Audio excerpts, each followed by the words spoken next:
Well, we're out here exploring another field.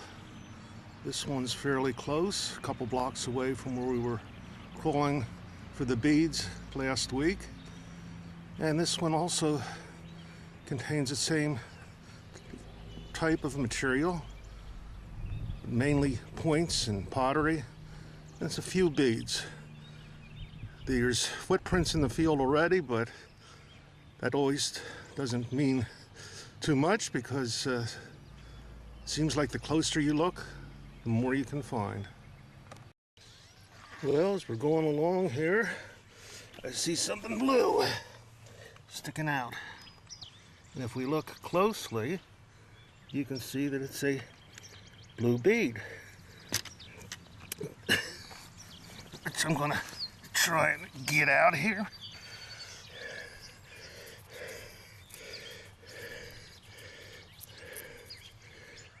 There she is. We usually don't find too many beads down here, but occasionally one pops up. Piece of pottery.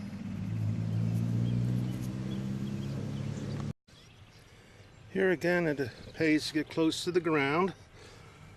Start seeing things. Quartz chip. Over here's a little flake. And up here, the black is some pieces of burnt animal bone. And down here appears something that has some chipping on it. Yes, it's definitely been flaked on both sides. Probably trying to make it into a triangle and couldn't get the hump off of it. So we're going to be doing a little bit of crawling here and inspecting and hopefully come up with some stuff. This area was a midden or garbage area just outside the village itself. And not only from the early 1600s, but this stuff's been dumped here over many, many years. As you can see, here's a much later base of a glass pitcher. And there's also, you run into the occasional redware and things like that. So you never can tell what you're going to find down here. Here's a couple pieces of burnt animal bone from the 1600s, and right next to it a piece of blue china from the 1820s. So this has been in use for a long time. And a couple foot away we run into a nice little red trade bead from the early 1600s. Cute little thing. Said we usually don't find too many beads on this field, but by golly, here's another blue one. Just washed out completely.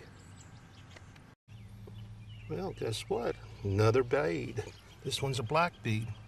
No, not that thing. I'm not sure what that is. The black bead is right there. This, I don't know. Let's take them out and see what do they look like. Well, there's the bead. And this other thing turned out to be a button. We were looking at the back side, and this is the front side.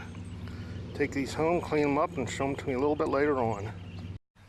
Well, we're continuing to pick up material and just sort of stick it in my pocket and take a look at it later. But I came across a couple of nice, I think they're deer teeth here, and part of the jaw or skull or whatever. So it's a little bit different find. Keep looking. We moved down the field a little bit and came across a washed out base of a triangle, quartz triangle.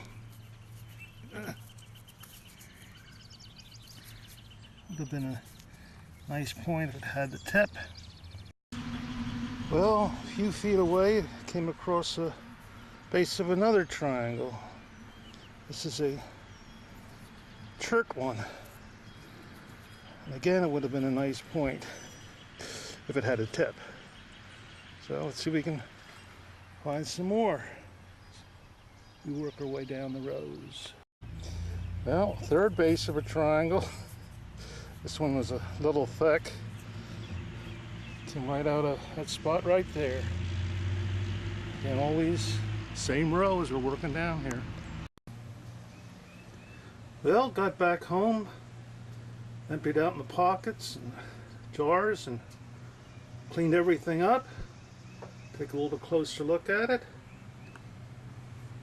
This is what we ended up with in the way of points, triangles.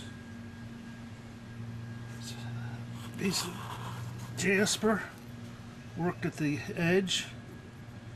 Some sort of tool they were worked into.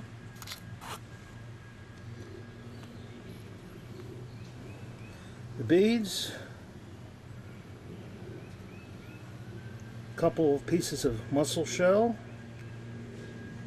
and also a piece of brass, which was used for a trinket, or maybe they were making it into a brass arrow. They used to cut up the brass kettles and use it for many things. There's the deer teeth. These are some of the animal bones.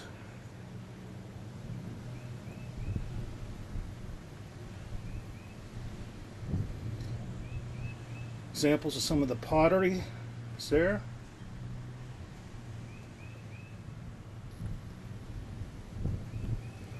These are the hunks of chert that they were breaking open cobbles, trying to make into points.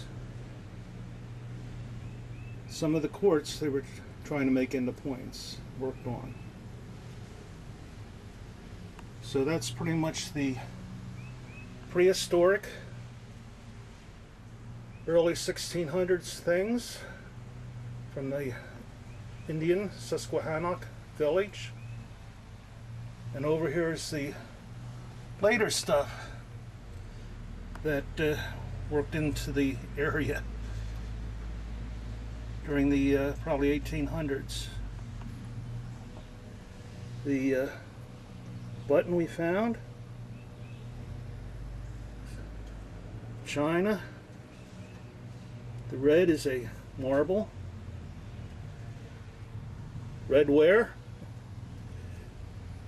and base of either a pitcher or vase, which is later, after the Civil War period.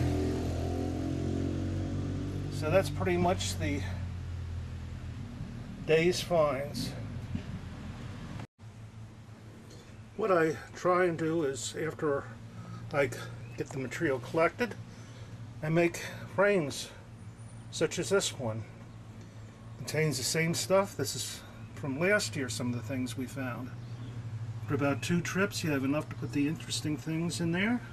See the beads, the points, pottery, as well as the later china and redware.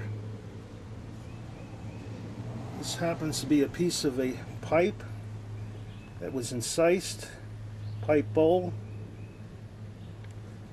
And this is another box, similar things.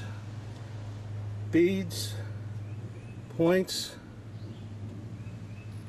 pottery. That's a net sinker, being right on the Susquehanna River. They did a lot of fishing, netting, and more similar material. So every couple times, make up a frame. Of course, put the site number information and all that on the frame, so that all that material's together.